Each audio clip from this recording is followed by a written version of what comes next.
As the franchise's future remains unclear, Doug Bradley pitches his perfect Pinhead return for Hellraiser.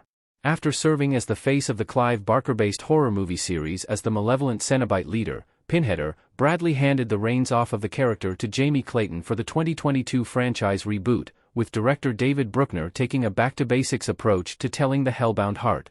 Clayton and Bruckner's version was largely well-received, becoming the second-best reviewed installment behind Barker's 1987 original.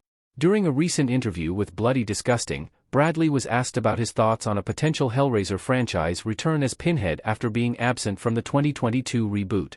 The star was not only open to the idea of reprising his iconic character, but also revealed his pitch for what he'd like to see, sharing the idea of an older, darker Pinhead, expressing a desire to move away from the flippant one-liners and the witty comebacks featured in later sequels.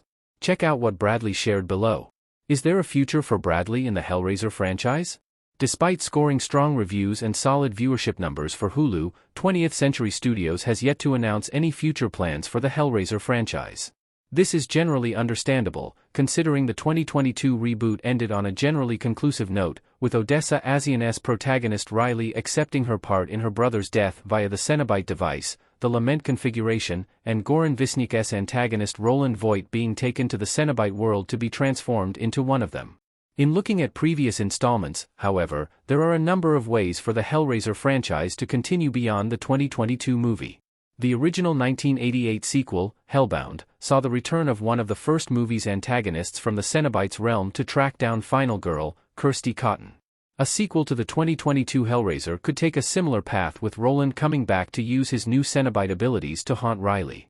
A follow-up could also take a standalone approach akin to previous sequels, which used everything from future technology to Silent Hill-like nightmare universes to bring Bradley back. Bradley's potential future in the Hellraiser franchise may seem in doubt considering the 2022 reboot largely moved on from his Pinhead incarnation, but there is precedent for how this could work.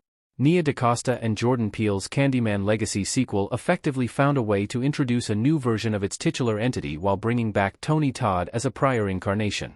A future Hellraiser movie could take a similar approach, expanding its lore to reveal Bradley's Pinhead to be either the original or previous Cenobite leader before Clayton's priest came along, thus bridging the narrative gap between the two.